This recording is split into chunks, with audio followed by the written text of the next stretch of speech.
अस्सलाम वालेकुम। आपको पता है कि हम सूरह हूद पढ़ रहे हैं, उसी को कंटिन्यू कर रहे हैं। बिस्मिल्लाहिर्रहमानिर्रहीम। जब इब्राहिम ने देखा कि उनके हाथ उस खाने तक नहीं बढ़े तो ज़रा परेशान हुए, उनसे दिल ही दिल में डरे और फरिश्ते बोले, डरो मत, हम कौम लूत की तरफ से भेजे गए हैं। इब्राहिम की बीवी खड़ी थी, बस हंसी से हमने बशारत दी, उनको इसहाक की और इसहाक के बाद याकूब की 71। तो बोली, हाय खाक पड़े, अब मैं बच्चा जनूंगी, मैं तो बुढ़िया हूँ और ये मेरे शोहर बूढ़े नीरे, वाकई ये बात अजीब है। 72। फरिश्तों ने कहा, क्या आप अल्लाह के कामों में तअज्जुब करती हैं और इस ख़ानदान के लोगों पर तो खुदा की रहमतें और बरकतें हैं। बेशक अल्लाह तारीफ़ के लायक बड़ी शान वाला है। 73। फिर जब इब्राहिम से वो खौफ जाता रहा और उनको खुशी की खबर मिली तो उन्होंने हमसे कौम लूत के बारे में लड़ना शुरू कर दिया। 74। तो बेशक इब्राहिम बड़े बुर्दबार, रफ़ीक़ुल क़ल्ब और रुजू करने वाले थे। 75। ए इब्राहिम, इस बात को छोड़ो, तुम्हारे रब का हुक्म आ पहुँचा है और उन पर ना टलने वाला अजाब आने वाला है। 76।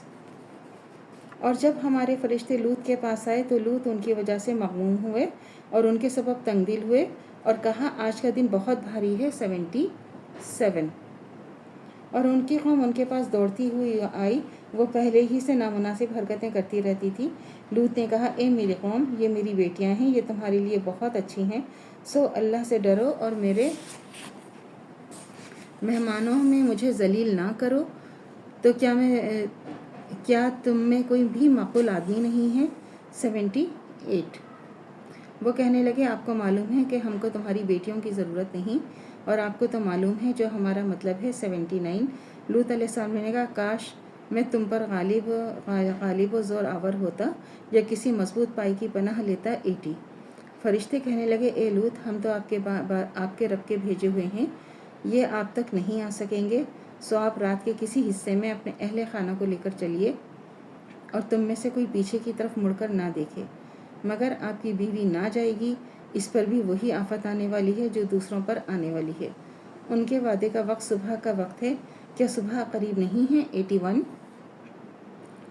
सो जब हमारा हुक्म आ पहुंचा तो हमने ज़मीन को उलटकर ऊपर का हिस्सा नीचे कर दिया और उसी सरजमीन पर कंकर बरसाना, पत्थर बरसाना शुरू कर दिए जो लगातार गिर रहे थे। 82। जिन पर आपके रब के पास ख़ास निशान भी था और ये बस्तियां उन जालिमों से कुछ दूर नहीं हैं। 83। और मदीन की तरफ उनके भाई शुएब को भेजा, उन्होंने फरमाया, ए मेरी कौम, तुम अल्लाह ही की इबादत करो और उसके सिवा तुम्हारा कोई माबूद नहीं है और तुम नाप तोल में कमी ना किया करो। मैं तुमको फरागत में देखता हूँ और मैं डरता हूँ कि तुम पर उस दिन का अजाब आए जिसमें तरह तरह की मुसीबतें होंगी। 84। और ए मेरी कौम, तुम नाप और तोल पूरी क्या करो और लोगों का उनकी चीज़ों में नुकसान ना क्या करो और ज़मीन में फसाद करते हुए हद से आगे ना निकलो और अल्लाह का दिया हुआ जो बचे वो तुम्हारे लिए बेहतर है, तुम अगर यकीन करो और मैं तुम्हारा नेगेबान तो नहीं हूँ। 86। वो कहने लगे, ए शुएब, क्या तुम्हारा तक़द्दुस तुमको तालीम देता है कि हम इन चीज़ों को छोड़ दें जिनको हमारे बुज़ुर्ग पूछते आए हैं, या हम ये तर्क कर दें और अपने माल में जो चाहें तसरुफ़ करें। वाकई आप बहुत होशियार और दीन पर चलने वाले हैं। 87।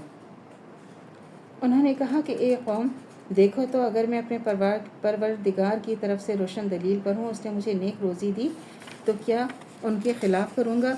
और मैं नहीं चाहता कि जिस अमर से तुम्हें मना करूँ और उसको ख़ुद करने लगूँ, तो जहाँ तक हो सके तुम्हारे मामलात की इस्लाह चाहता हूँ और इस बारे में मुझे तौफ़ीक़ का मिलना खुदा ही के फ़ज़ल से है और मैं उसी पे भरोसा रखता हूँ और उसी की तरफ रुजू करता हूँ। 88।